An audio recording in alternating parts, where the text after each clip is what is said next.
So recently, I haven't been feeling my greatest, particularly physically.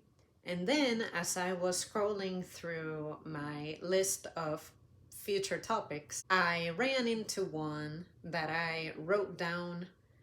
It's probably about a year ago now. There was this guy on Twitter. Somehow it appeared on my timeline asking, when do women feel 100% okay? And I said, I'm gonna write that down because I know one day I'm gonna wanna go over that. And I think that today is good a day as it's ever going to be. In my case, living as a woman who cannot ever claim to be 100% okay, I wish to break down the areas in which I can say I don't feel 100% okay, why that is, and what would make it better. For starters, I have been struggling with sleep for a little over a week.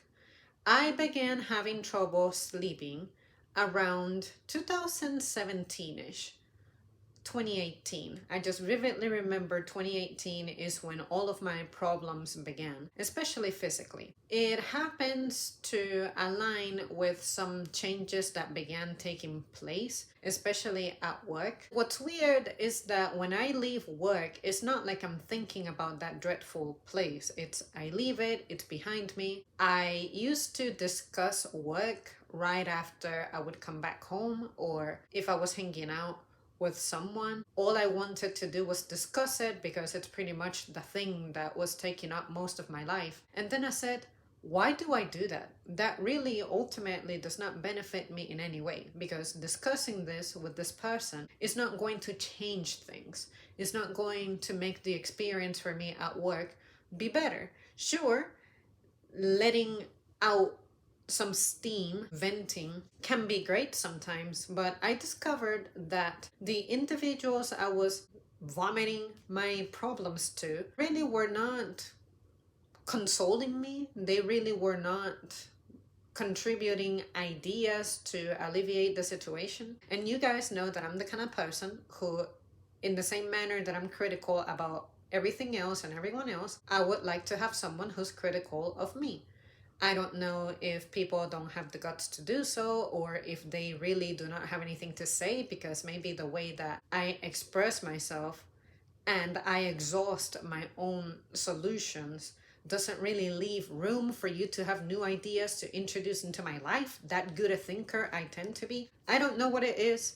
That's just the reality that I was experiencing, and as a result, I began to adjust. Does it get lonely? Of course it does. But I discovered that at least if I didn't bring that off the clock, I didn't go over that during my personal time, then I felt like that was less time that I was losing to work. Now, work itself, it does mess me up physically because I gotta be on my feet. I don't get to sit down except for a little last 30-minute break and maybe an additional 10-minute break if I'm lucky. Other times, the condition is just not ideal because I gotta be moving around sometimes, dealing with stuff that is a little beyond my comfort when it comes to the weight of things that I gotta move around and push around. But sometimes I'm by myself and I just have to do it. I cannot run away from it. Little by little, those things just add up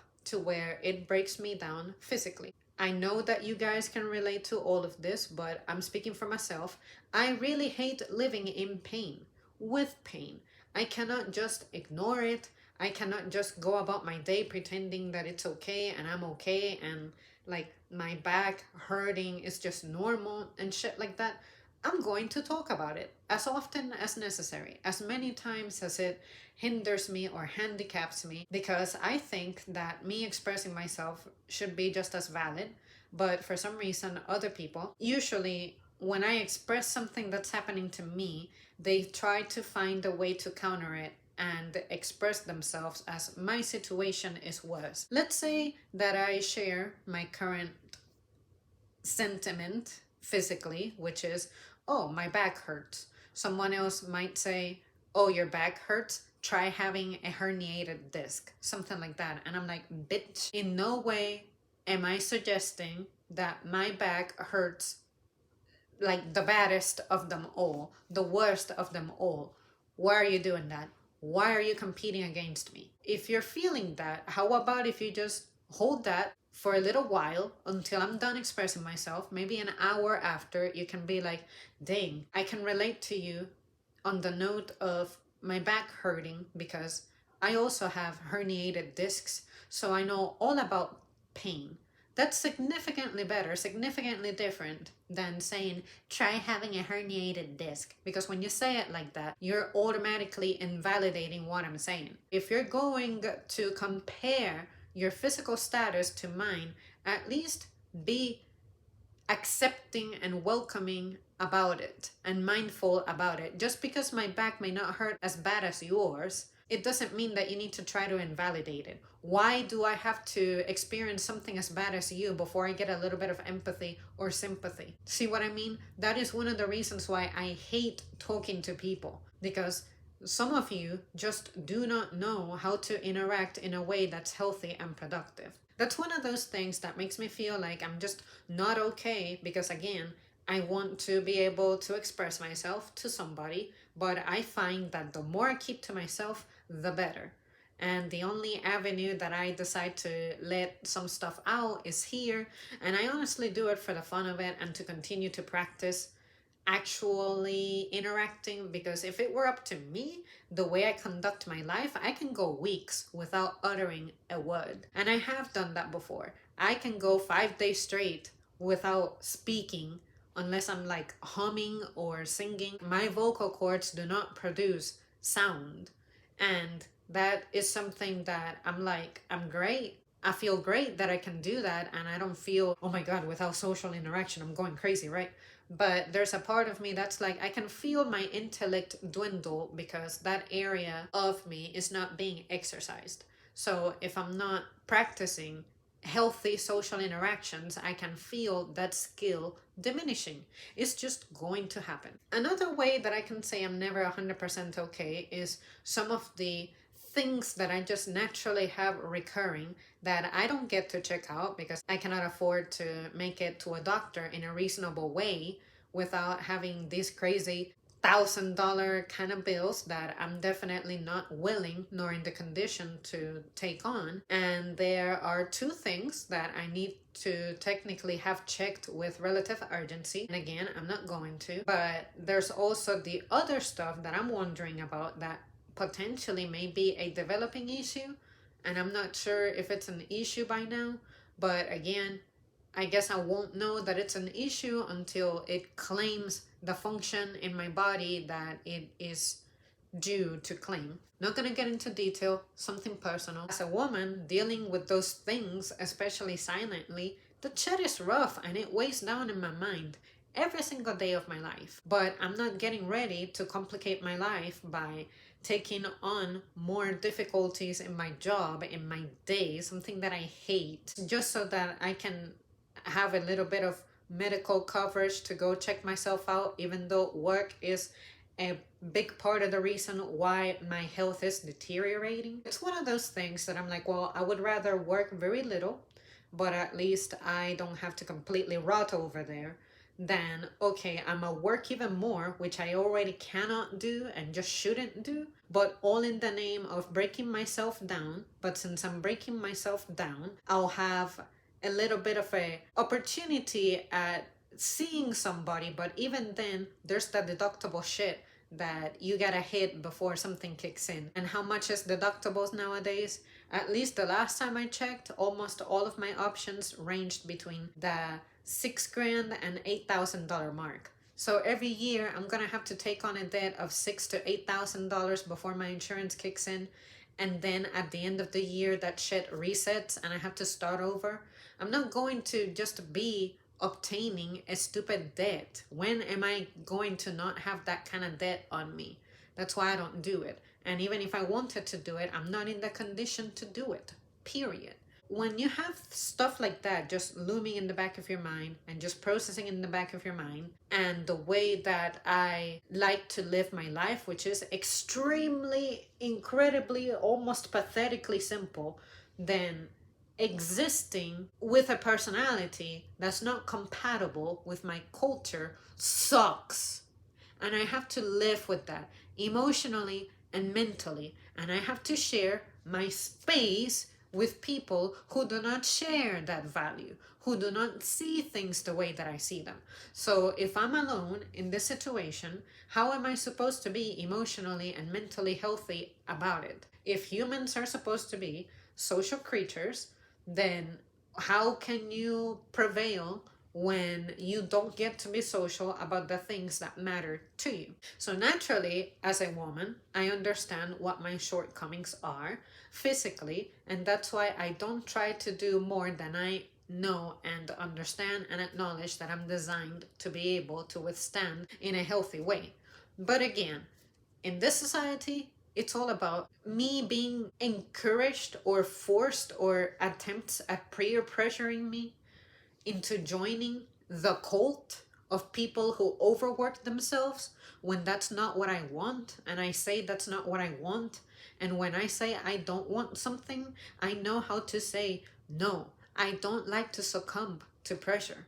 But again, I'm living in a culture in which it seems to be a competition of whose pressure ultimately breaks somebody into doing something. And that is not a very good way to live. And I'm surprised that I even get that as a woman, considering that as a woman, usually nothing is really expected of me. But because I guess the playing field has changed a little bit, then that's the kind of shit that's just expected of me.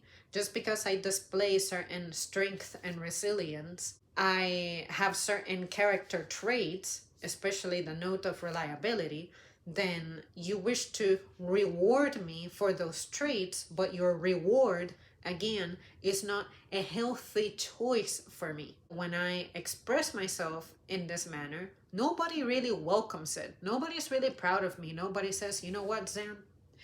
I'm glad that you do it that way, that you have the guts to do that you have thought about this, and you actually stick to your plan. You actually give yourself your own word and you don't fail at it. Whereas some people, there's stuff that you just fail yourself at, your own promises that you make to yourself. Say, maybe you have to let go of yourself physically. Maybe you have to let go of yourself emotionally. Maybe financially, you have to take a lot of hits. And see what I mean? At least with me personally, I can say that I owe myself nothing. I try my very best. I make myself a priority, even if I get accused by some of you of being selfish. What you describe as selfish is me ensuring my survival, because ain't nobody else out here trying to do that. So if that makes me selfish, good, because I'm actually choosing life over just experiencing further decay than what I'm already experiencing. Fortunately, outside of that, I really cannot say that it's much different from the things that I ramble about nowadays. What can I say? It's just, I'm here, just getting by, just like everyone else. And I guess I just have a more strict to myself way of going about it as opposed to other people. Other people, I think, like to give up themselves to commit to things that they feel are going to bring things to their life that I guess they value and need. I'm saying that those things that you need and value to live a fulfilling life, I don't relate to that. And that's why anytime it's offered to me, I reject it. Well, there you guys have it. I hope that made sense. Thank you so much for tuning in. This topic, there are some areas that I deliberately did not dwell into because I really think that it's just fine. I think that I ought to discuss physical things, emotional things, but it's about the stuff that actively affects me. So physically, things like my back and those 2.5 conditions that I'm deciding to not disclose, that I don't get to check out, are pretty much my primary worries. And outside of that, mentally and emotionally, like, sure, is it scary for me to not have a very good paying job? Of course. But at the same time, I'm like, well, at least I'm not paying a price that is too high to pay. For instance, I'm not doing something that I have to commit to around the clock and then it makes me be unavailable for the things that really matter to me and the people who really matter to me. Because trust me, one of the things that fucked me up emotionally and mentally was people who were supposed to be my caretakers who were simply not emotionally available for me, and therefore I never developed a healthy, strong self esteem, among other things. So now I'm saying, as an adult, the things that I lacked, I want to be able to not fail the folks or the things that actually matter to me. Whereas in the past, I had to experience people never being able to commit to me 100% because instead they had to split themselves into pieces. And I guess that's where my so called selfishness comes from. I'm going to be very selective about whom or what I sacrifice myself to or for. And I hope that from this moment onward is clear, because I don't know how else to express it to make it more clear than that. All right, that's it. I'll see you soon.